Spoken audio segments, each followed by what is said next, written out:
Buenas tardes. Antes que nada, gracias a la propia autora, a Carlos, ya que es el segundo libro que tengo el honor y el gusto de presentar, ya que el primero fue el de Cerro Cordillera, y ya con este tercer libro hay una serie de cosas que se evidencian el por qué un ingeniero con la formación del rigor que se supone a esta disciplina, tal vez lo digo con un prejuicio un poco de mío, que yo vengo del mundo de las letras, ¿por qué tiene esta inquietud de escribir? Y de una escritura que además le resulta amena, leíble, incluso desde el primer libro, el golpe llegó a golpearnos, que Carlos narra su vivencia como simpatizante de la causa de la Unidad Popular y la consecuencia que le significó en carne propia lo que vino después del golpe de Estado 73. Pero es un libro que ciertamente su primer libro de puntos oscuros, pero yo diría de claros oscuros, porque también hay ahí un sufrimiento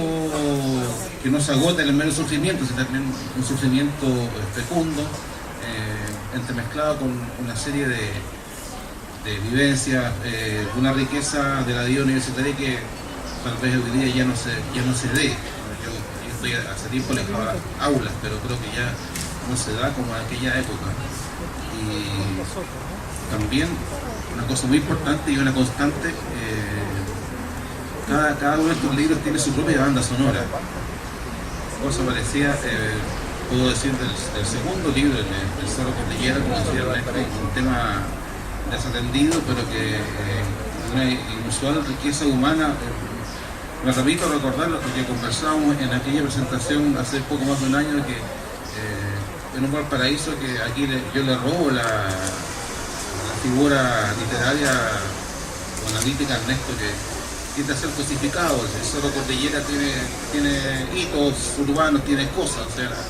el Cerro Cordillera, la población obrera, la Unión, la casa museo de Lord Cochrane, pero el libro de Carlos sobre este cerro es básicamente pura humanidad, habla de personas, de vecinos, de organizaciones, también de momentos malos y buenos, de la costumbre local de darles apodo al vecindario, a los amigos, a los vecinos. Por supuesto también con su propio, casi uno piensa que con su propio disco imaginario, con su propia banda sonora que uno lo empieza a escuchar en la mente a medida que va leyendo desde estas líneas. Cosa parecida acá de decir del tercer libro, este tercer libro que tenemos hoy del Liceo de Valparaíso, el actual así llamado Eduardo de la Barra. Y yo decía, en el tercer libro uno entiende un poco más por qué este ingeniero ha resultado, sin perjuicio de ejercer su profesión, con inquietudes tan múltiples y con una buena pluma que se deja leer tan fácilmente. Una razón fundamental es simplemente la formación que él recibió del liceo, pero sin perjuicio de esta facilidad con que se lee su prosa y cómo describe sus vivencias escolares, hay una cosa que yo creo que es sumamente difícil de entender para quienes somos de cierta edad, mediana, intermedia, o para la gente más joven, o en definitiva para quienes no hayan vivido, hayan sido liceanos en otras épocas, en la época de oro, el liceo en general como institución, no hablo solamente del liceo de Eduardo de la Barra. Cuesta ponerse a construirla, porque ya estoy hablando casi como lo haría un historiador, en que el liceo en una ciudad, en las principales ciudades del país, empezando por el Instituto Nacional, era realmente un centro de educación superior y además era un centro cultural. Sin ir más lejos, el mismo Liceo de Valparaíso tuvo en su momento un curso de leyes, se llegaron a formar abogados, de lo que se desprendió después la futura Escuela de Derecho de la Universidad de Chile actual, Universidad de Valparaíso. Esto en la época remota en que se funda el liceo en 1862, cuando solía suceder que no había más que un liceo en cada una de las ciudades principales del país. Después fueron proliferando los centros de enseñanza superior, pero aún así, en cada ciudad, incluyendo por supuesto Valparaíso, había un liceo que era como la cabecera, el emblemático. Es el caso de Eduardo Navarra de Valparaíso, que se sigue reconociendo con orgullo que solamente cede en antigüedad o relevancia al Instituto Nacional. Después del Instituto Nacional, a nivel país, a lo mejor sin exagerar, está el Liceo Eduardo Navarra. Ahora bien, este es un libro que pertenece netamente al género memorialístico, lo conversamos recién, pero parte del estilo que ha querido dar Carlos es no confiar solamente en su propia memoria, no confiar en las tradiciones de la memoria selectiva o de los olvidos inevitables. Entonces, en estas memorias su pluma personal se mezcla, se amalgama de una forma siempre muy fluida con otras fuentes, con emails, con consultas respondidas por ex compañeros, con reportes de prensa, con otro material, con la propia historia del liceo que escribió cuando esta institución cumplió 50 años, un autor bastante olvidado de Valparaíso, Leonardo Ellis. Es un libro ya de estos clásicos inencontrables, o si no lo encuentro muy caros, sobre la historia de Valparaíso, un libro escrito en 1912 y que Carlos aquí cita como una especie de soporte histórico de los primeros tiempos del liceo, en que estaba como rector el propio Eduardo de Navarra, personaje ese mismo que todavía no ha sido, todavía no se le ha hecho justicia como prócer porteño, pero aquí sí se lo recuerda como un hombre polígrafo de múltiples inquietudes y que imprimió este sello que en realidad mezcla el carácter de educación secundaria con educación superior, sobre todo en aquella época previa a la aparición de universidades en Valparaíso. Paréntesis o digresión para recordar que el Eduardo Navarra ha sido una institución lo suficientemente potente y vigorosa como para generar su propia literatura. Aquí mismo aparecen citados algunos autores, sobre todo Carlos León, que te digo 2 o 3 crónicas, no recuerdo bien, pero son semblanzas de profesores de su época, primera mitad del siglo XX, años 20, 30, por ahí. Hay otro autor bastante desconocido, por desgracia, que porque su libro circuló muy poco, más contemporáneo, Carlos Alberto Quinlan, que fue un vecino de la Almendral y un ex liceano también. Todos ellos también están aquí de algún modo presentes, amalgamados, donde en una mezcla donde lo histórico se superpone a lo que uno también puede esperar de la vivencia de un ex escolar. Semblanzas de profesores, un estilo que conversamos más coloquial, a veces picaresco, inevitablemente aparecen los apodos, las características a veces divertidas de ciertos personajes, alumnos, profesores, ex compañeros, incluso hermanos de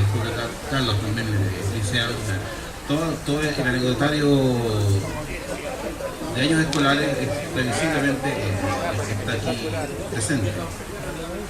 Pero también hay una segunda lectura paralela más profunda que de la formación, de la unidad entre profesores y alumnos, más que sin perjuicio del principio de autoridad entendida como que el profesor tiene autoridad no porque se imponga por la fuerza, sino porque sabe más. Ese es el sentido auténtico de la autoridad, mezclado con la calidad de la formación. O sea, aquí uno ve este anhelo nacional actual de educación gratuita y de calidad, que por rato nos parece hoy utópico, fue una realidad, ¿no? Aunque hay que reconocer que en aquella época, por supuesto, que la masa de estudiantes era muy inferior a la cantidad de estudiantes que tenemos hoy en el país. Evidentemente la educación ha avanzado mucho en cobertura, no así en calidad, ni en formación, que es un concepto que va mucho más allá de la educación y que repito, eso marca hasta los años universitarios en una serie de inquietudes colaterales que pueden coexistir perfectamente con con el área, con la disciplina a la cual cada uno se dedica. Asimismo, este libro tiene además su banda sonora que uno lee y escucha, quiéralo o no, uno inevitablemente que lee y escucha el pluralismo propio del liceo, también se reflejaba en la música que se escuchaba en aquella época por parte de los alumnos, desde la nueva canción chilena hasta el rock, pasando por grupos entonces incipientes como eran los Jaivas, ¿no es cierto? Después sería Congreso, que fue un elemento de acompañamiento, digamos, de compañía en tiempos más difíciles. Y solamente una mención, el kiosco del liceo, no me acuerdo.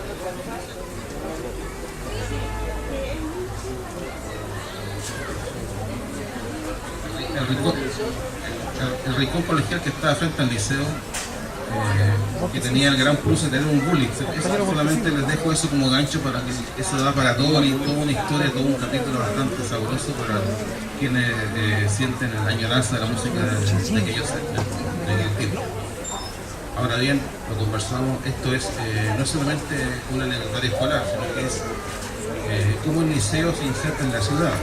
Valparaíso en los años 60, con sus conflictos, con sus inquietudes. Recordémoslo, en Valparaíso, donde se inicia la reforma universitaria en la Universidad Católica en el año 67,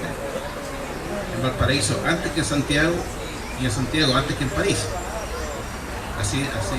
avanzado fue este movimiento. Y bueno, si bien la reforma universitaria ya ha sido estudiada por otros autores hace años ya, hay un matiz interesante de cómo quiénes eran los muchachos liceanos de los 60, admiraban a estos jóvenes un poco mayores que estaban en la universidad y que hacían sus movimientos, sus marchas, sus protestas y su búsqueda de reforma, lo que le explica mucho cómo continuó el movimiento de estos liceanos de los 60 a los que después se transformaron, los mismos que después se transformaron en universitarios en los años 70, en la época de la Unidad Popular. Inevitable la mención es también de la figura, por lo menos a nivel de la vida pública, que sin duda es el ex liceano más destacado, guste o no, pero es el hecho objetivo. El presidente Salvador Allende aparece aquí con la mención que le corresponde tanto como egresado como en cuanto presidente, y también por un detalle muy significativo, cómo se reencuentra Allende con el liceo, siendo ya un político de larga trayectoria, candidato a la presidencia, hace la promesa de renovar el local del liceo, y que el espacio físico, los espacios físicos son todo un tema en general para quienes vivieron esta época, y que parece también con su debidamente destacado en este libro.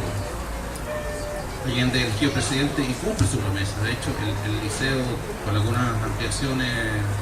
hechas en época mucho más reciente,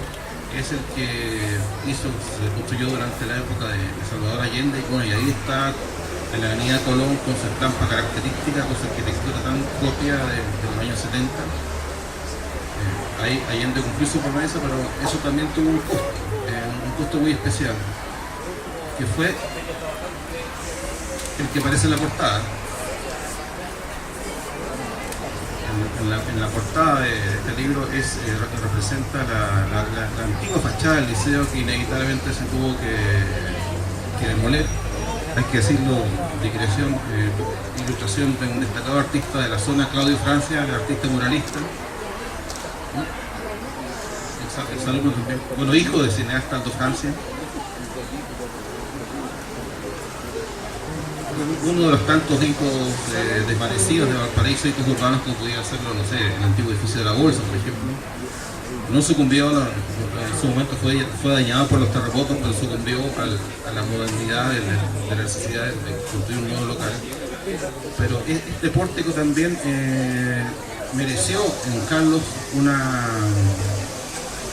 mención muy especial, porque la nostalgia inevitable pese a la necesidad de renovar el local, y este pórtico aparece, según asegura él de forma recurrente como una presencia fantasmagórica. Una de las páginas tal vez más poéticas de este libro es lo referente a la ilustración justamente de portada. Mientras que al final de esta presentación es notable el tema también del reencuentro, porque obviamente que este libro sin duda lo disfrutarán quienes fueron alumnos del liceo en esta época, eso de que está destinado por su naturaleza también a un público muy amplio. Hay todo un capítulo destinado a los reencuentros entre exalumnos, cosa que inevitablemente sucede en instituciones de este tipo. Después de exalumnos que se reencuentran después de haber vivido, de haber sufrido vidas muy dispares, muy distintas, pero aparece esto que no sucede en todas las instituciones, de que se reencuentran exalumnos después de 40 años y están en recuerdo, exalumnos con sus ex profesores. A veces creo que hay un profesor, si no me equivoco, ya no en Genare prácticamente. Esta capacidad de reencontrarse que no se ve en cualquier establecimiento educacional, me consta, es un elemento más que habla del espíritu deseado de Eduardo Navarra. Y finalmente vuelvo en general a la obra de Carlos Cáceres, porque uno lee estos libros que aparentemente se escriben con tanta facilidad. No fue tan fácil el proceso de la escritura, pero uno lee y le queda la reflexión: ¿qué pasa con cualquiera de nosotros? Ojalá hubiera muchos más libros en que cualquiera de nosotros que se sintiera de repente tentado a tomar el lápiz o a sentarse ante el computador a escribir vivencias tan cotidianas, pero que son tan ricas, de su propio barrio, de su propio lugar de estudio, de trabajo, de la ciudad, por supuesto. Lo digo acá hablando, no estamos en Valparaíso, pero estamos en Viña del Mar, una ciudad que ve tan amenazada su identidad por elementos como la voracidad de las inmobiliarias, tanto así que la identidad se pierde con tanta fragilidad. Perdón por la digresión, pero pongo un solo ejemplo. Está en plena construcción un edificio, por supuesto horrible, como todos los que han surgido en los últimos años, en el lugar donde estuvo la sede del Club Deportivo Everton, una bonita casa de 1904 por ahí. Y nadie dijo nada, como decía el verso de Pessoa Bailey. Y de esa casona, espero que por lo menos los evertonianos lo hayan lamentado, pero de esa casona solamente quedan 2 palmeras, y a lo mejor nadie siquiera se va a acordar por qué estaban esas dos palmeras ahí, que eran parte del antejardín de esta casona. Lo mismo pasa con elementos como esta fachada. Los libros de Carlos, ya me salgo específicamente del título que nos convoca hoy, son un llamado a la memoria, y ojalá hubiera en cada barrio, en cada cerro, o en cada liceo de nuestra región, que tiene una identidad tan fuerte y a la vez tan frágil, un libro dedicado a ellos, y ojalá que estos libros sirvan de inspiración a cualquiera de nosotros que se incline, que sienta el ardor en las manos para tomar la prueba. Gracias.